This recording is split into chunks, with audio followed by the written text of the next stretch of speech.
Yeah, that would have been, that itself would have made news. So thank you so much, sir, for being here. And Sam, of course, there's so much excitement to have you again in India. And everyone can't wait to hear what insights you have to share with us. And, I think just generally, this room is particularly significant because we have the two most important people who are going to be really driving the global AI agenda. And we have developers and startups and researchers and all of you who are actually going to take a lot of the insights that we have today into action. So I'm really looking forward to diving into this very, very exciting conversation. And so I'd like to start with you. With OpenAI obviously, rapidly scaling and, recent report says that it'll contribute about 14% to the global GDP by about 2030. You've obviously set the India AI mission charter out for what our path will be or what India's path will be. I'm really curious to know, what do you feel are the 2-3, real opportunities that you want to focus on for the next 5 years? So listen, our Prime Minister always says that we must democratize technology.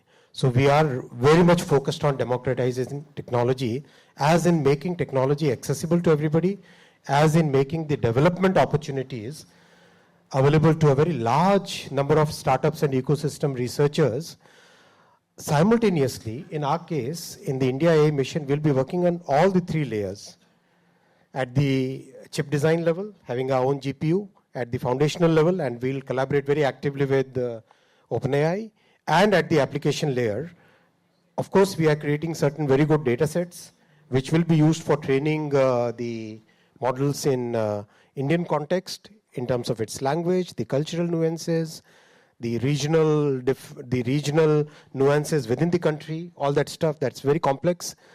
So for that will require a very good, well-curated data sets which can be used for training. So in a sense, we are working on the entire spectrum at this point of time, and we want to be very rapid adopters. Our country has been quick adapter of technology with the Digital India, as all of us know. We are one of those countries which have digitalized transactions and day-to-day living in a very big way. So we would like to take lead in that. Absolutely. And, within OpenAI, we've been launching models and features at a, absolutely incredible speed and, leading to a lot of steep uptake on even adoption within OpenAI. I'm really curious, Sam, when you were here last time, you said, there are some things that India should be doing and we are uniquely placed to contribute. And, this is your sort of last stop in the APAC leg of the multiple country tour that you're doing. What is it that we can really do which we're not thinking and not doing enough of? I really want to echo the comments about the full stack approach. India is an incredibly important market for AI in general, for OpenAI in particular. It's our second biggest market, tripled users here in the last year. But mostly seeing what people in India are building with AI at all levels of the stack, chips, models, all of the incredible applications. So I think India should be doing everything. I think India should be one of the leaders of the AI revolution. That it's really quite amazing to see what the country has done and embraced the technology and building, again, the entire stack of things on top of it. And also with the recent developments, do you have a different view around the cost of building foundational models? Yeah. So first off, if that's a reference to a comment I made here a few years ago about the cost, I think that was taken out of context. That was a very specific time when there was a certain scaling thing where I thought, it's gonna, and I still think to stay on that frontier of pre-trained models is expensive, but one of the most exciting things that's happened to me since, that I think has happened in the industry since, is we're now in a world where we made incredible progress with distillation. We learned a lot to do small models, and these reasoning models in particular can be, it's not cheap, it's still expensive to train them, but it's doable. And I think that's going to lead to an explosion of really great creativity, and India should be a leader there, of course. There's two sort of different ways you can look at the costs of models. So to stay at the frontier, we believe those costs will continue to rise on this exponential curve, but also the returns to increasing intelligence are exponential in terms of the economic value, the scientific value that you can create. So, we're doing this big Stargate project, and that's going to go like this. On the other side of it, the cost for a given unit of intelligence 1 year later seems to fall by about 10x. Moore's law was a 2x every 18 months for the number of transistors on a chip, and that changed the world if you waited a few decades.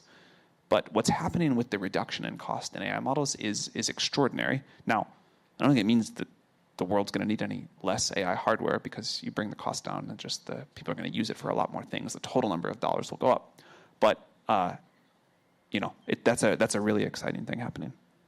That's wonderful to hear, and I think there's a lot of excitement here, which is why, sir, I'd like to come to you. You recently announced that India should be building foundational models, and it's a very complex process. And I was just wondering, how you're thinking about the surprises and the serendipity that's going to come from a lot of the diversity that we have here and the complexity of just India. And so, how do you feel that the foundational models that India is planning to build is going to be unique and serve a unique purpose to the world?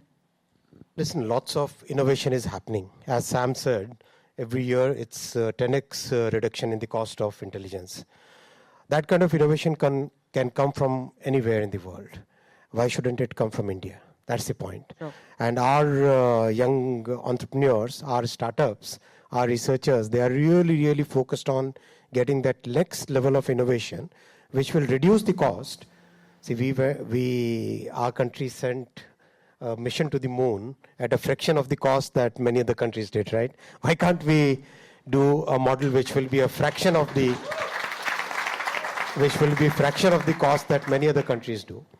So yes, innovation will bring that cost down. We think that that kind of thing will come out in this process. Absolutely, and just the diversity that we have here. I think at OpenAI often we say that if you can solve for India, often you can solve for the world as well. Because if you're able to take care of the breadth that we have and be able to solve for the last mile, often you can very much do that. And also you've spoken extensively about the the excitement that you have around building on application layers. And since we have developers and startups in the room, I think this could be a great space or a great platform for you to share. What do you really think are areas that they should really be thinking about, and also not only supporting on the application layer, but also your adoption just within the government? How are you really looking at that AI adoption within the government? That's a good question. We have been using multiple AI applications within so many different departments, so many wings of the government, and I think that can really help us solve these population scale problems. Because most of the problems we face, Sam, are problems where you have to look at a multiple of billion, so which is like very common. So then how do we solve these population scale problems? That's where our focus, of course, is on all the three layers, and within the applications in healthcare, in education, in agriculture, in weather forecasting, in disaster management, in transportation, multiple different things we are working. And I request the entire startup community to come up with very unique solutions, and we'll be open. We are very soon starting a kind of open competition for it, open empanelment competition kind of thing. So that will be huge. So many problems can be solved, and why don't we use this latest technology that we have for solving these problems, right? You guys are good with that? Would love to do. Some more energy, guys. Come on. Amazing. Just building on that, Sam, I'd like to come to you, talking about population scale problems, as the minister said. Again, India is very well placed for that, and our mission really is, artificial general intelligence for all of humanity. And so I'm really curious to understand from you, how can the models and the tools that we are constantly releasing play that equalizer role and be able to really fulfill in healthcare, education, at really significant ways? Finally, for the first time, I think the models that are on the near-term horizon, the models that we'll release in the coming months, are over the threshold of being good enough to really address these problems. And now people just have to go build the solutions. So you already see, and you see this actually a lot with deep research in the last couple of days. People say it did this amazing thing for diagnosing a disease or helping me with my research to, try to cure a disease. Education, you've already seen now with previous models where people say it did amazing tutoring results. So I think the underlying innate technology is just right on the threshold, and we'll get there with the next models. But now people have got to go off and build all these services. So someone in this room hopefully will figure out what the AI tutor of the future looks like, and that'll be a population scale thing, and it'll think what that would do if every kid on Earth, this year got an AI tutor that was provided like a better education, or helped to provide a better education than anybody could get last year. Think what it would mean if we could have like an AI medical diagnosis system that was better than anyone could get last year. Think what it could mean if scientists could go cure every disease faster. And so, we've been waiting for this moment for a long time. I think we're going to deliver something that can help with it, and now people have to go build with it. Absolutely, and I think the recent launch of the research was just incredible, right? And I think everyone's been tracking it closely. We want to be able to use it. Do you have any advice specifically if we were to use that to solve, very complex problems like cancer and large diseases that we suffer? Do you have any sort of guidance on what's the right way to start experimenting? So we're very much still in the research assistant phase of this. This can help someone review the existing literature and find some connections. But this is not an innovator yet. I don't think we're yet at the technological level where any of us should expect these models to go cure cancer on their own. We will get there, I think. Yes. But for now, I think this can help researchers be much more productive in what they do. Absolutely. I also just want to ask you, what would India has an aspiration to have a voice and be in, the top global countries contributing towards AI. What do you think? What is your advice? As we think about and as we have so on stage, what do you think we should do to really have that global voice that we want to be and leaders actually in India? I mean, it seems to me like it's working. Yeah. I'm not sure you need to do anything differently. That's already a compliment to what Sir is already doing and getting out. I also want to ask you, sir, a quick question. You must be using AI in your daily life, and I'm not going to ask you what is your favorite platform because that we already know. But I'm very curious to know how is OpenAI models adding efficiency and productivity to you in your daily life? Bad question to ask. On this platform, obviously, I'll say it's very good. No, of course, jokes apart, OpenAI really makes life significantly easier. Writing notes, getting all that stuff out, it becomes very easy. And I was just curious, what would your research project mean for quite a lot of people? And how can we make that transition smoother? How can we make more difference in their lives, as we were discussing just before coming to the stage? As in the large number of people who do a little bit of basic research and bring out reports. So this is a very unscientific guess, but my vibes-based guess is that deep research can do a single-digit percentage of all of the economically valuable tasks in the world and almost none of the complete jobs. But that's okay, because you can just use it to be more efficient. So if you are a scientist trying to cure some disease, deep research is surely not going to go cure that disease on its own. But if you can farm out the tasks that took you a lot of time but were lower value, if you can say, help me with this literature review, help me figure out how to order these supplies, help me figure out what steps I need for this experiment, and you learn to work that way, maybe you can be twice as efficient. And if you can double the efficiency of every scientist on Earth with the tool we have today, which I believe might be possible. It's not going to do the really brilliant insights, but if it can take away a lot of the lower level work, it's going to take the world a while to get used to that. I think people have compared the launch of deep research to the launch of ChatGPT, so we had chatbots and now we go to these agents, and it's like a magical thing. You're like, oh, I didn't think AI could go do this thing for me. I didn't think I could go do a multi-day task, and now it can.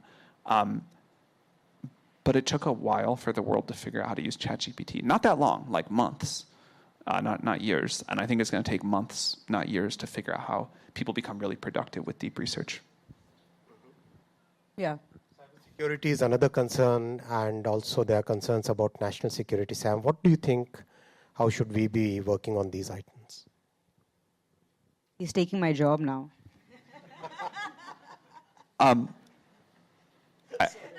I think these models are on the precipice of being incredible at software engineering, and that'll be great for a lot of things.